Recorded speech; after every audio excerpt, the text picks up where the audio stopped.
Jerry here, your coach, and we're in week number 9. And today in this video, we're going to be learning on breaking metabolism plateaus and making cheat meal functional a little bit more. So I know you girls are going to love this video here, and specifically the reason I made it is because obviously at week number 7, as we get to week number 7, we learn a few strategy which as you saw, as I mix and match a few successful strategies which I learned not only on empirical research on the people that I helped, but obviously also on science. And we saw something to implement with your specific life situation. Before, obviously, we saw the 1 to 6 weeks, we gathered some data. So at some point from the 1 to week number 8, week number 9, for some people around this mark, you start seeing plateauing, plateaus, not necessarily in your metabolism, but plateaus in general of not having results anymore. So how we do go after that, and how we break up these plateaus and we make obviously continuity and consistency is the following. So here you saw obviously this nice picture is mostly food that a lot of you enjoy, so a lot of fats in there. And basically what we're going to be doing here, I'm going to give you some suggestion that you can actually apply right away. How we're going to break plateaus is simply going to be with some at least partial strategy of what you heard in the past or what is very popular right now, which again is not something that I really like to promote, at least for long term, because it's not sustainable, but for some people actually like it, and it ends up giving people really, really good results. So basically for at least partially during the week or partially during a short period of time, which me and you will determine, or me or one of my coaches with you will determine, we will give you partially as low carbohydrates or keto diet. And when I mean low carb, we're no longer going to really look on percentages.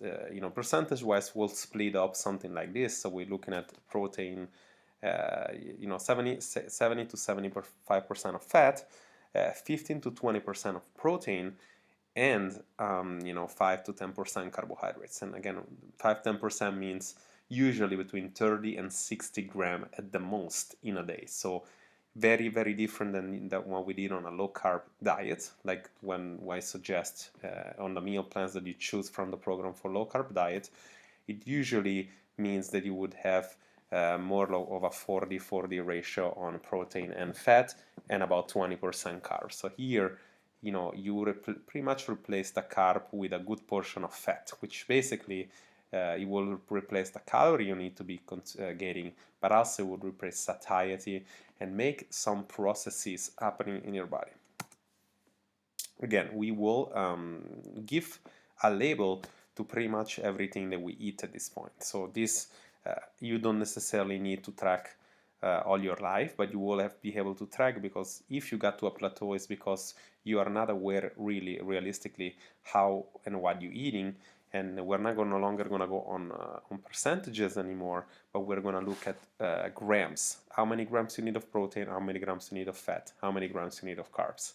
And this is why do we need to do that? Because if you think about that, let's say on a regular diet you eat about 30% fat, on a 3000 calorie diet, 30% fat is 100 grams of fat, which for most people, specifically for most women, would be more than they need. Okay, so this is exactly the next level. We need to switch to looking at grams instead of looking at percentages.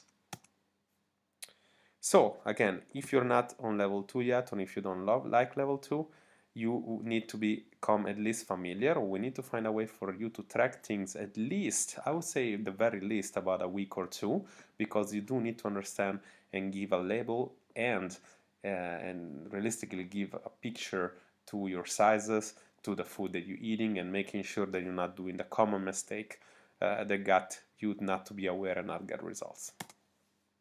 So how do we make it a little bit more specific? And again, this is not proportional. I put here something that obviously it's not on a scale of proportion. It's more to you to have an idea of what you need to be doing.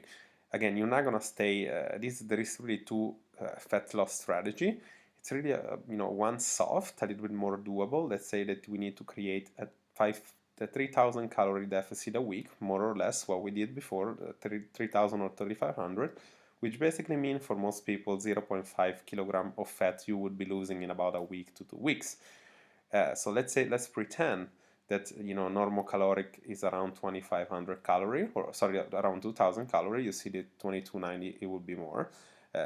2000, it would be the base. So basically, you want to really go less calorie for 2 days, and then the third day you reload. You reload a little bit on the calorie, but specifically you reload on the carbs. So the carbs on total would be less, most of the day would be less than 75%, 75 grams.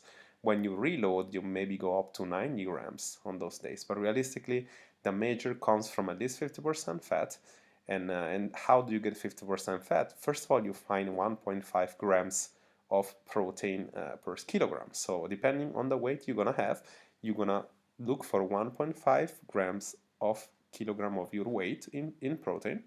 You're gonna then add 75% calorie, 75 grams of carbs, and then you're going to be getting the rest from obviously fat. So how do you do that in real life? Let's pretend that, again, let's say 2000 is your metabolism, or at this point you know that you need to do then protein and carbohydrates has about 4 calories per gram. So basically you want to find 0.5. Let's say you weigh 50, right? You will give this a number, we find how many grams you should be eating, and then you do times 4, and you find a number. This number is the calorie coming from protein. The other one, we're gonna do the same way with carbohydrates. 75 times 4 give you a number of calorie. You're gonna take your 2000 that we establish, and we're gonna we're gonna subtract all those calories that we just found right now. It would give you about a number. Let's say the number is something, I don't know, like 900 calories. We divide by 9, and also give us 90 grams of carbs of 90 grams of calories coming from fat, of grams coming from fat. Okay. If you get a little bit confused, don't worry about it. I'm going to be helping you in all this process. I'm going to actually do it for you if you're in VIP. If you're not in VIP but you're still in the program, and you know, I can still help, I'll be helping you understand how everything works. Number 2, this is exactly what I was saying before. This is the keto fat loss strategy. So exactly what I just said. It's a little bit more extreme, and at this point we look at 70% carbs, 70% fat. We look 30 only grams of carbs in a day, except for the reload. The reload, it would be a little higher. You can go up to 90. But this time, if normal caloric, you know, is basically where you touch on top. So 2500 calorie would be normal caloric. You will see that you always the maximum at the normal caloric. So you never over normal caloric diet. So basically, this is a little bit more extreme, and it's really for the people that you know, don't get results really, or stop getting results for a while. The metabolism, something obviously we touched in the past, but I want you to understand something, because why do you get plateaus, and why this is such a popular kind of like discrepancy that I see on the fitness industry today that tells you the metabolism is slowing down. Realistically, what it slows down and what it gets plateaued, it's not the resting metabolism. It's basically the metabolism coming from the energy that you do with exercise, and the NEAT. The NEAT is basically the energy that you do in moving around, and the thermic effect of food and the metabolism. Unless you don't go for a hypocaloric diet for 6 months and carbohydrates diet with so low carbohydrates diet for 6 months, you won't see the rat metabolism rate change too much. Okay, so not significantly. So really, you need to pay attention and focus on that, and not get the wrong information. Why do you experience plateaus? It's simply because you're getting too much of a deficit, and this for the people of those that I told you thousands of times. For those of you that go for long bike rides or create a deficit of 1000 calories a day, and you do that for a consistent time for more than 2-3 weeks, your body's gonna stall. Not because it's not functioning or it's not working well, it's because it's tired of stress. And even though for you might not be a stress and you love to do it, the body will retain the fat because it doesn't want obviously it doesn't want to let the fat go in a way that you're gonna put in a starvation mode. Why do you need to understand the difference between plateaus and what I'm going to show you now? Adrenal fatigue with plateaus. Plateaus I just explained. It comes from basically this balance of the body in understanding stress, with adrenal fatigues coming from symptoms such as this: chronic stress, obviously immune disease, insomnia, cortisol level, lack of sleep for a very long period of time, hormonal changes, anxiety and dizziness and all these things that you experience at time. Inflammation usually comes from an underlying inflammation, and it comes from the time that that you have been obviously putting your body through stress with working out too much, stressing the body too much, and not eating barely enough at the minimum ratio, which is usually 1200 calories for more than 6 months. So this is what people refer as the yo-yo dieting, not really the rebound part, but the part that is exhausting by the metabolism is adapted and exhausted.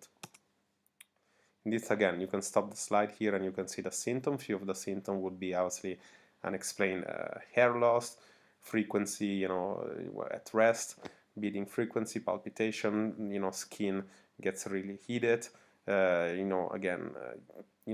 dyspnea, tendency of gaining weight, and stuff like that. I mean, neck pain, unexplained symptoms, several symptoms that are not explained really in physiology that you're experiencing. And if you are adrenal fatigued, the best thing obviously I can do, I would say, let's find a way for you to go to VIP or in a continuing, we'll say month-to-month program with me, because realistically speaking, if you are adrenal fatigue, you would need a metabolic reset, and unfortunately for you, a metabolic reset takes up to 16 weeks, and 16 weeks because you're going to have to go through a time of gaining weight slowly until it plateaus on the other side, which you need to gain weight for a bit, because you do need to have your metabolism to function like before. Your adrenals and your thyroid's hormones and all the leptin levels are unexplainably low because of the fact that you stress the body so much. Fortunately, the population, there is only about very few people, at least the one that we have in the program here, there's very few people that I had to do that with, because realistically, most of the people have the opposite problem, that they eat too much, or they haven't tried a real nutrition approach yet. How do you metabolic reset? Again, it can take up to 13 weeks. This I'm going to give you, of course, an addition to and the idea for that. If you feel like you're in this situation, please tell me before. Don't just do random things on your own and try what happens, because that's it's not going to be a good result. This is one of the time, since it's really taking a long time, that you don't want to waste time. Okay, so just if you feel like you're in this situation, you want to give me a call, or you want to send me a message specifically on the group. So you would add 1 to 200 calories a week, up to 16 weeks, up to 11 or something like that. For some people, I even saw it doing it for a few years, until that obviously you're gaining weight, possibly muscle. Obviously you want to concentrate on the muscle part, and of course at the end, there will be a time. Let's pretend that you're lucky and you get it a week number 9 or 10. You would see the weight not shifting anymore, even though you're adding calorie, the weight, it will still be the same. And this is the time that you actually find out that your metabolism is reset. You want to keep that for a few weeks, at least 3 weeks, without gaining weight anymore. You can actually say, yes, the metabolism is resetting. And again, if you're lucky and if you have a good metabolism, that happens around that 10-week or 11-week marks. Unfortunately, is a process, and it's part of a process of growth, and it's part of a process of growth specifically on the mindset, because you're gonna see you probably want to lose weight, you're probably already overweight.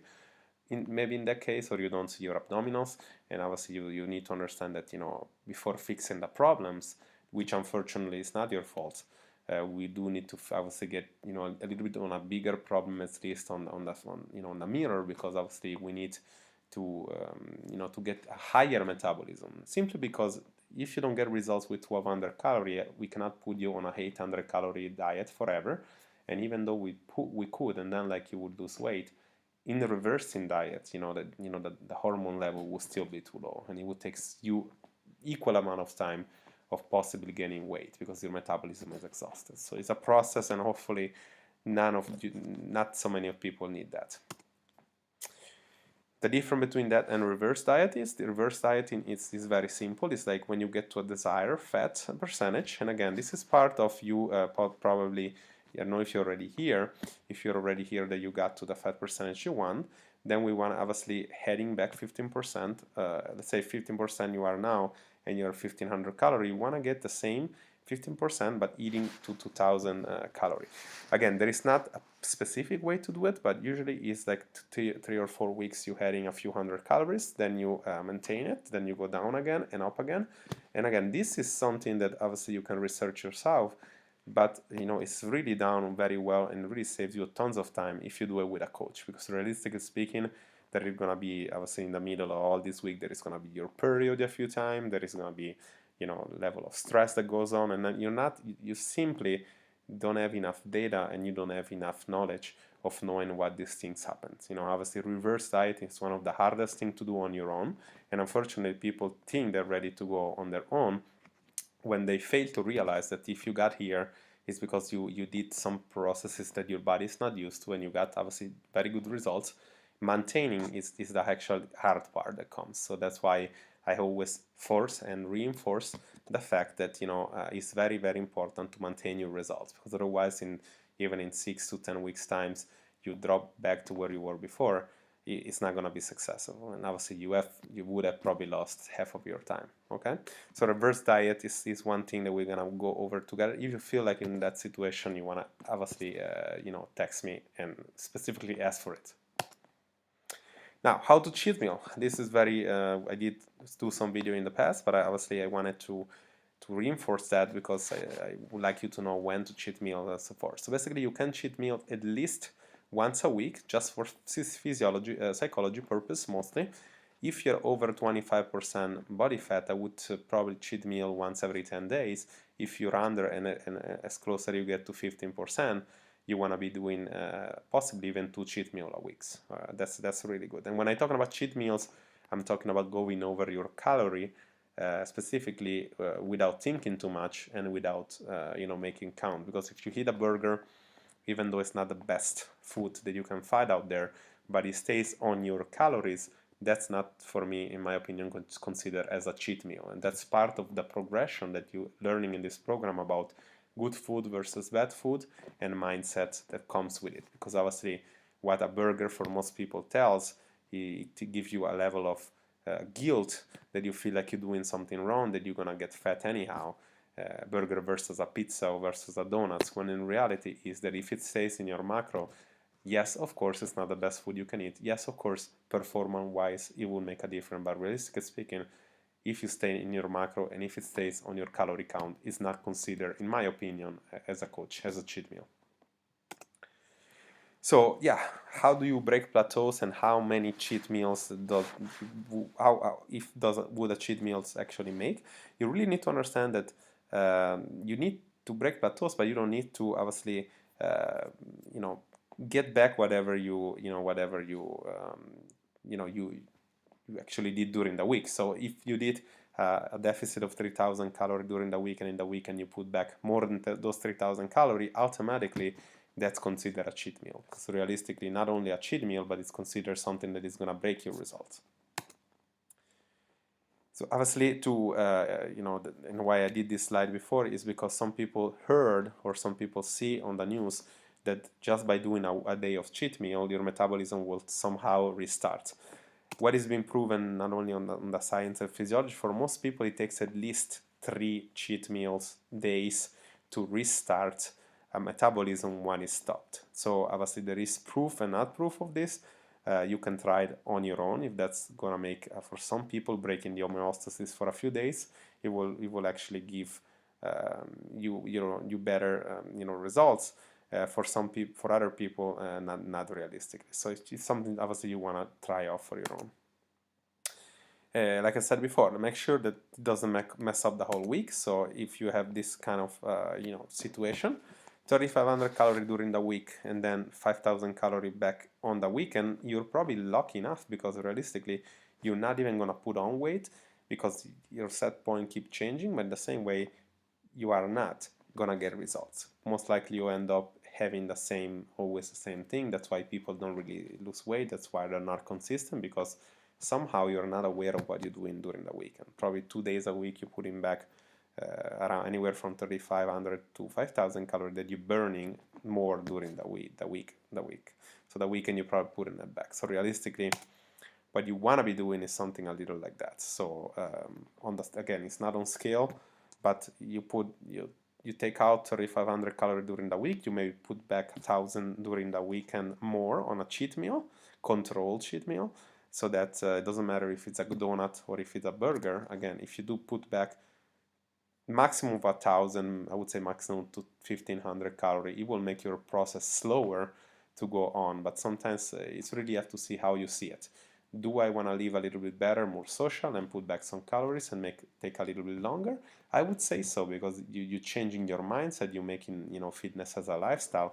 In suppose, obviously, if you have a contest, if you're ready to go to a contest, so you need like a weight, like for a competition, and you need to be obviously weight ready, like you don't want to get the weight back, then in that case obviously you want to do as least cheat meal as possible. Now, what to cheat meal on? I put here a good picture. It's been proven that if you go to the gym a lot, best food reacting at, it would mainly be coming only from carbs. So obviously real sugar, some protein and carbs, like pancakes for example, with not so much fat in there, it would be doing a lot best. Now, the second cheat meal, the second thing for cheat meal, and again, I put a good little pizza here. But really the takeaway message here is that, physiology speaking or nutritional speaking, fat plus carb is the thing that really don't get processed well. This is why, there's a bunch of things happening in your body at that time, both on, how chemical processes happen. If that pizza is under, again, it's the pizza, if is under your daily count, it's still gonna produce results for you. You're still not gonna put it on. If you're cheating, if you're doing cheat meal on pizza and you're already, you're supposed to hit 2,000, you're already on maybe 2,200, and you get another 1,000 of pizza, most likely the day after you will retain water. Most likely after 2 days you would have put on some temporary weight. But again, fortunately, that's why people get put on weight on the Christmas dinner, or if you're in US on the Thanksgiving dinner, you put on weight because you eat a lot of this kind of food altogether. But thank God, a diet doesn't happen, or nutrition doesn't really happen from 1 to 6 January. It doesn't happen around the holidays. It happens the whole year. So again, if you want to live better, if you want to change your mindset, if you want to make this long lasting, understand that once in a while you can throw a pizza in if that's what you want. So it's very, very important for you to understand. And also, obviously, another few advices on cheat meal. It would be this. I would make my cheat meal the last time of the day, the last one.